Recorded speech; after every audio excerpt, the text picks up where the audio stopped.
Hei, pārdošanā šāds komerctransports, Opel Combo.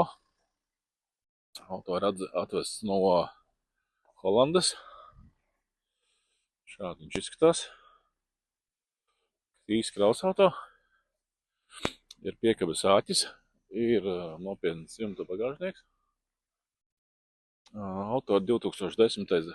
gada izlaiduma, 10. gads, un automašīnai ir tikai 177 000 nobraukums. Auto nobraukums ir pārbaudāms. Ja interesanti, auto nav sāna durvis, bet tas atkal viens puses ir labi. Ir lielāka kravas telpa, šādi izskatās iekšpusē.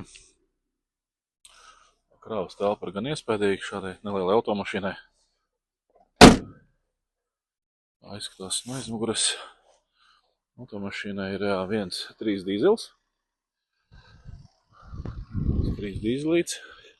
Smuki murā, smuki rūts. Automašīna ir arī reģistrēta Latvijā. Nav tikai jāaiziet tehniskā apskata un var doties ikdienas darbos. Šādi izskatās salonā. Visi te gan vienkārši, kas saka, kā lieka audio sistēma. Ir kloķis, ir stūre,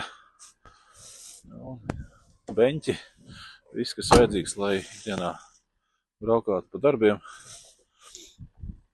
darbotos un tā tālāk. Automašīnai nav rūsas, tas, man liekas, ir galvenais. Jāmokās un jāmetina tās automašīnas.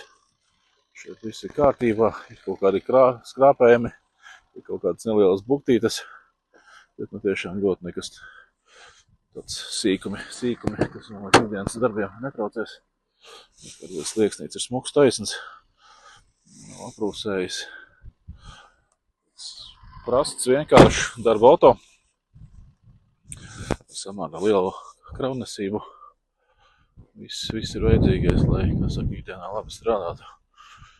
Vestu kaut ko un darbotos.